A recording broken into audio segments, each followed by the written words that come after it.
The broadcast is now starting. All attendees are in listen-only mode. Thank you guys for joining our webinar today on direct spend and how we can improve that process. We can see that there's a handful of folks still logging on. So what I'm going to suggest we do is, if we don't mind, we wait for another 30 seconds to give them the opportunity to complete their logon, and then we'll start.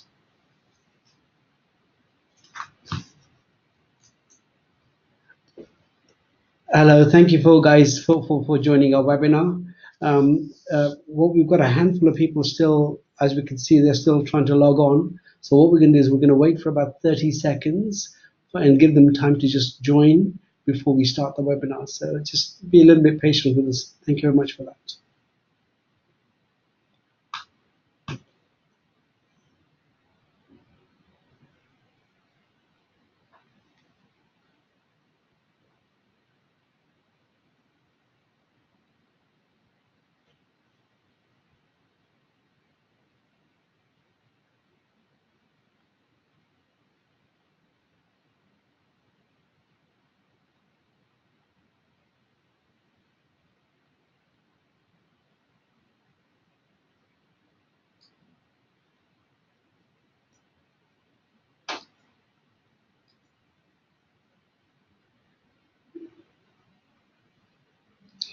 Okay, let's start now, guys.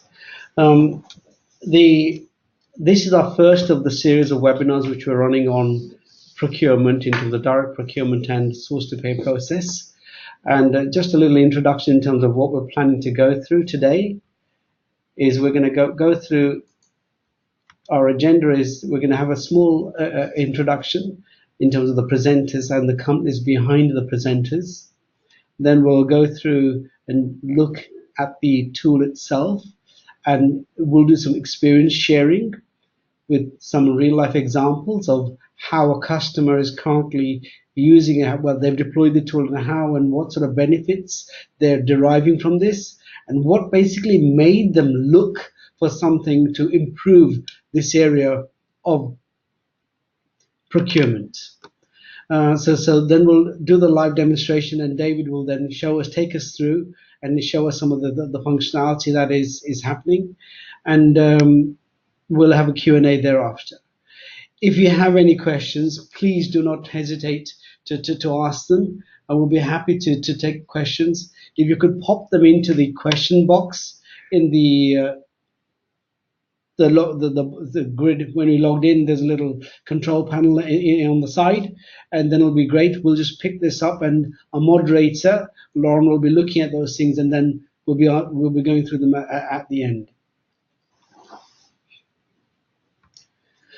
A little bit about the presenters. My name is Ramesh Vasani. I'm one of the co-founders for Cordis Solutions. I'm an accountant by background. I've got lots of experience in manufacturing and in procurement. And my co-presenter is David Whiteley. David, do you want to say a few words about yourself? Yeah, David Whiteley. I'm a lead consultant for ES2P. My background is I was an engineer, and I've also delivered numerous SAP procurement projects, and also developed Fury-based apps for global businesses. Thank you for that, David. In terms of the two organizations behind behind the presentation today is Cordis Solutions and Accelerated Source to Pay. A brief introduction about those two organizations. Cordis Solutions are a company which is focused primarily in modernization and helping organizations improve their return on investment in the investment they've made in SAP and Microsoft and things like that, with a simple aim of, if we integrate and we collaborate and we work together, we're more likely to improve efficiency, productivity, and if we then make the processes easier to follow, we're more likely to improve control and compliance. So that's a theme which Cordis Solutions set from the outset. Then what we've done is we've overlaid it with some of the richness and experience in Accelerated Source to Pay, and we've used some of their knowledge and their experiences to then build a series of applications to help us on the source to pay process. So this slide is a bit busy, but it tells you a good story in terms of where we are. in terms of, if you look at the sort of purple lines, they're all the things which SAP do with their own products, SAP Ariba, SAP itself, SAP sourcing, some of the partner products like OpenText. Then the blue bits are bits where what we've done is, we, as a partner, we've decided that we probably have some room to improve the process and see if there's any way we can improve the process by creating add-ons. And one of the add-ons that we're going to talk about today is MyBuyersWorkBench. Other add-ons that we have are things like master data, requisitioning, confirmation. But again, that's for another day as part of our series of talks on direct procurement and source to pay. We'll cover all the other apps later on. So, without much ado, what is MyBuyersWorkBench all about? Well, before we go into the MyBuyersWorkBench as an application, we first of all need to understand, where did it come about? Where did the idea come from? The idea came from people were saying, look, processes need to be improved. We have lots of people creating requisitions, therefore materials, but then on a contract, they're out of contract. And we have no way of simply identifying them apart from reviewing it and then doing something about it. So what we've done is taken that idea and said, right, fine, let's address it and see if we can fix it.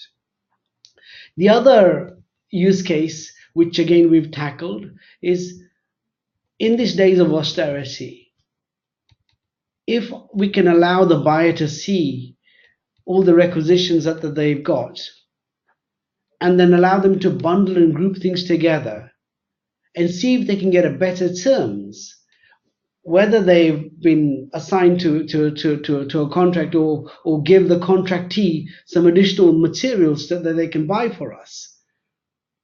It's another way of improving our terms and our commercial base, and therefore, why don't I have a tool to do this? And again, this is something which the buyer work can help with as well. So overall, the essence of the idea, the tool, is to help people in direct procurement, basically, to improve supplier performance and security of where they're getting from. The other thing, obviously, as a byproduct, one of the things that comes up with this is, if I do have many items which are coming through as materials, but they don't have a sourcing contract, it brings it very light to very quickly, that some master data, some negotiation needs to happen. So it helps also on that angle as well to improve compliance. So there's a bunch of use cases which are the drivers for buyer work queue. So as an application, buyer work queue has two key components. One is the operational side, which is to help the professional buyer do their day-to-day job in a better way. And again, we'll see more of that when we do the demonstration. And the other one is actually reporting. Well, how do I know the buyer is doing the right things and focusing on the right things? And I'm not going to have a situation where my production lines can be closed down for some time. So therefore, we've also put in the second facet to buyer work queue is a reporting piece, where managers, team leaders can see some of the reporting that comes out of the system. And they can see who's doing what, are they focusing and prioritizing the right things. So that's the key areas where buyer work queue actually adds value to the business. Again, carrying on the case of business driver, I'm not going to dwell too much on these things because David's going to go through some of these things in his demonstration. But the key driver for this was some of the functionality that buyer work queue is completing. You can do this in SAP by looking at some of the transactions, but some people call that a bit clunky and difficult. And one of the reasons of buyer work queue and the philosophy of Cordis Solutions is, let's make something simple and easy to use. So therefore, we've taken that idea and developed and put it in here. The other thing is, again, the driver is, if I want to do something and I need to do something, and the application doesn't do it very easily, i.e. whether it's my SAP system, then I'm going to create local solutions. And by creating local solutions, all I'm doing is I'm creating a cottage industry. And this is another a gap in the business process flow we believe is there. So we've tried to overcome this as a driver. The other thing which David will talk later on about is if the material is too granular, it's too much of a low level, people want to make decisions at a higher level. So you need the ability to summarize it up. Again, BuyerWorkQ is a tool that allows you to have multiple ways of you can put things together. The fifth item is all about working. In today's world, we work in a very flexible environment where people are moving around, passing jobs, working whenever they want to. So I need the ability to reassign tasks from one person to another. We need a tool that will address and do this. And that's, again, one of the requirements that we think we've addressed. And last on this slide, but not least, but there's one more slide, is to address and make sure when I'm updating data, because again, when we are updating data, whether it's in SAP, if I don't have the right information or don't understand SAP properly, it's very difficult. And therefore, if I've got a professional buyer, I don't need them to be master data experts in SAP. I just need them to be buyers. And hence, you need a front end that will allow them to do their job without having to be experts in SAP. So that's another driver for which we got from a customer. The last three drivers, I'm going to quickly go through them very quickly, because again, they're the part and parcel, again, where David will show us some of the functionality, that how it's working. Is about creating RFPs and RFQs very quickly. It's about holding information, going back to the theme of collaboration, in the system that people can share very quickly from a web-based application, so I can consume it anywhere, anytime. On that note, I'm now going to hand over to David, and he'll tell us a bit about the data flows and the work and the systems, how it progresses. Thank you, Ramesh.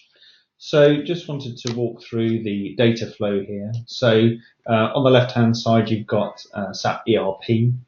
Then you've got MyBuyersWorkBench and the SAP Cloud Platform, which is basically the Fury technology for the application. And also we've got the SAP Ariba network and the supplier as well shown. So typically what would happen is that demand would be generated through an MRP run or can be created manually, represented as purchase requisitions. Those parts then come onto the buyer's work queue, and as Ramesh was saying, we aggregate that demand to make it easier and simpler for the buyer to then action that demand. So they have a number of different options of what to do. They can either reject that demand. So, for example, the drawing information related to the parts isn't complete, further work needs to be done. Or they can process that demand onto a purchase order or RFQ, going through a sourcing process and working that through the buyer's workbench and also reflecting in the reporting. So if I move on now to the demonstration. So accessing the buyer's workbench, you have the option to log on as either single sign-on or with a username and password, depending on your technology setup. And then, as we saw, there's two tiles available. There's the workbench, which is the transactional tool, and there's also the reporting dashboard. Because it's a role-based access system, then there are three main roles that we have here. We have a buyer who's the main transactional user of this. We have a manager mainly focused on reporting, and also, as you'd expect, an administration role for resolving issues and for maintaining the workbench. So if I go in now to have a look at the workbench. So on this screen, we have very clearly laid out at the top of the screen is the parts assigned to the buyer. And what we do is we RAG status them, which means that any parts that are overdue, we group those together in red, Any parts that are due within 30 days, we put them in amber, and any parts for future demands, we put them in green. Now, there's flexibility with the tool. If you had a particular SLA, for example, for particular commodity groups, we could reflect that depending on the SLA that you have there. So with that categorization, then there's also variants as well. So depending on the buyer's requirements, they can either go with the default layout of the screen, and they have up to 49 different columns of information they can choose from. So here we've got the part number laid out on the left-hand side, running right the way along with other information to do with that part. And we also enhance that information as well. So if there is particular information relevant for your business that you need to build in as part of the decision making for the buyer, we can include that in this display here. The buyer has a number of actions. They can either process things en masse by selecting lots of different parts, and we've simplified the action. So, for example, we can create an RFQ, entering the minimum information required to do that, and also maintain defaults as well. So there is the minimum information the buyer needs to enter to create an RFQ. Similarly, they can create a purchase order. So for the purchase order, all they need to do is select the vendor, and then that will complete and create a purchase order. So these transactions, RFQ creation and purchase order creation, are directly integrated with SAP ERP. So if I was to create a purchase order in MyBuyersWorkbench, then that would return a purchase order number within the ERP system. The buyer also has the option to reject. So depending on the reason, they could reject parts off of the workbench, and they also have the ability to forward. So for example, if you had a big purchasing department and you had buyers responsible for different commodities or different specialisms of parts, what they can do is they can forward parts to within that department and manage the workloads accordingly. I'm going to just have a deep dive now into one of the parts. So by clicking on the parts, as Ramesh was saying, what we do in the buyer's workbench is we pull together the information to make it easy for the buyer to make some decisions and action that part. So at the top of the screen, what we have is information relating to the part, the date, the statuses, mainly drawn from materials management. And then we also have existing purchasing agreements. So typically this would be, for example, a schedule agreement where the part is either outside of the date ranges of that schedule agreement or outside of some of the criteria, but it just gives the buyer awareness that there is other agreements available and which companies they're with. We have a section here for fulfillment actions. So this again is flexible and customizable. There are 4 different actions that can be selected, and there's also the ability to maintain dates, which we can link into reporting, and we can record comments as well, which can integrate to MDO4, so your materials management in ERP. So that's particularly helpful for your materials requirement planners to get updated information from the buyers on the part. We have the ability to have a look at last purchasing documents as well, so bringing that information together, and also links to drawing information. So typically it could take a buyer quite a bit of time to pull all this information together to then go on and make an informed decision about the part. But the MyBuyersWorkbench does this simply and quickly through one screen.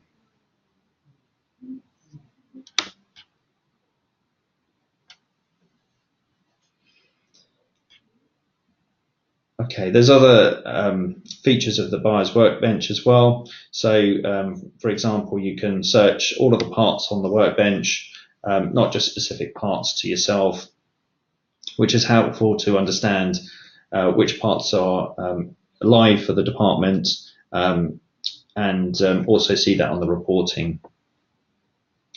Just want to show a couple of screens of typical reports.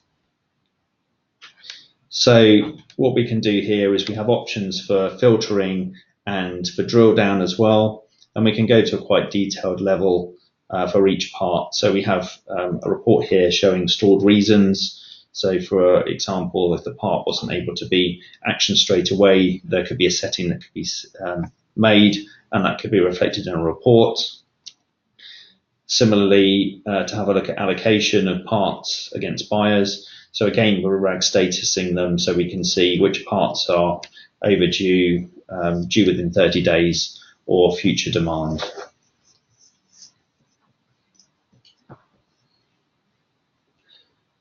So if we just look back to the slides.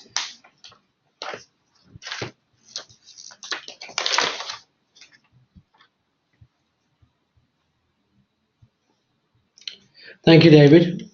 So carrying on, the key features which David went through was the intuitiveness and how easy it is to use the application, the flexibility that the application had in terms of filtering, sorting, and collating information and aggregating it to allow someone to do the work. David, from your experience, I mean, when our customers are using this sort of things, what sort of timing is it saving them?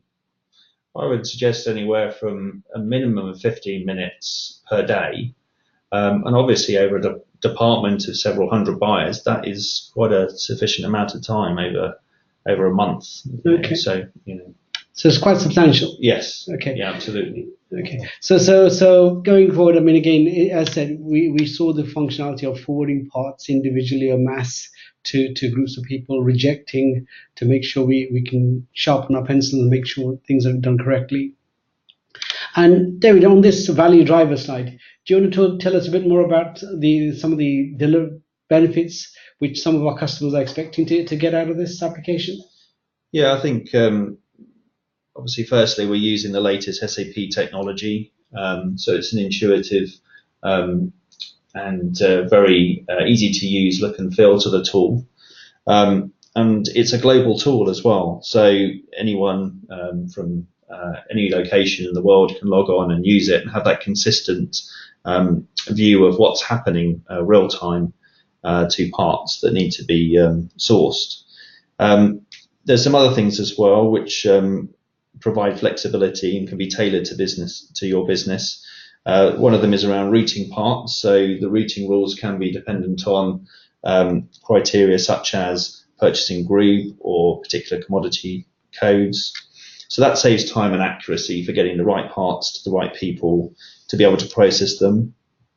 There's the ability to tailor the display as well so that the buyers can see the right information and make those informed decisions quickly. It's integrated, and the screens have been simplified, particularly around creating purchase orders and RFQs to save time. And also the data's been enriched so that what we can do is we can bring together your business specific data and enhance that with information that's already on SAP to help the decision making and the actioning of parts. We do also provide a download to Excel for further analysis, which is something that our customers are keen to use as well. Okay, thank you very much for that, David. In terms of next steps, what we have now is a small section open for questions and answers. We've got a handful of questions, so we'll just quickly go through them. And if there are more questions which you want to put in, please do not hesitate to add them on.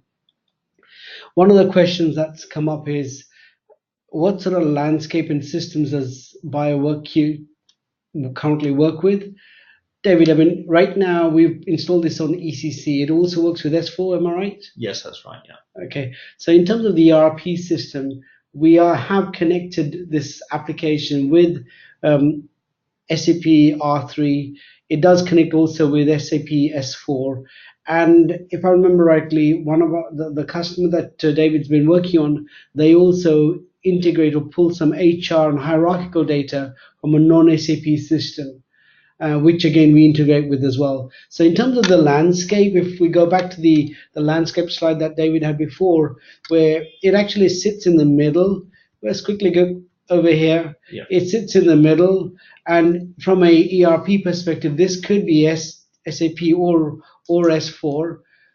The cloud platform, being in the cloud platform, is totally, would you say, agnostic to whether it's who it's talking to, and from there it can then pass some of the information that it's got in terms of RFQs and purchase orders either into the Ariba network or SAP. Yeah. It's totally, it doesn't really mind, does it? Yeah, that's correct, Ramesh. Yeah. Okay. Do you have any more questions, Lauren? No, not at the moment. Okay. We'll wait for a while if there's any more questions which our folks are asking, and if not, we'd like to thank everybody for coming on the call. And if you do want more information about this application, one of the things I will definitely say is we are at SAP user group events in November in Birmingham. So both ES2P, Accelerated Source to Pay, and Corded Solutions are there. So if you guys wish to see or have a one-to-one demo about this tool, by all means come over and ask us, and we'll be happy to show you this.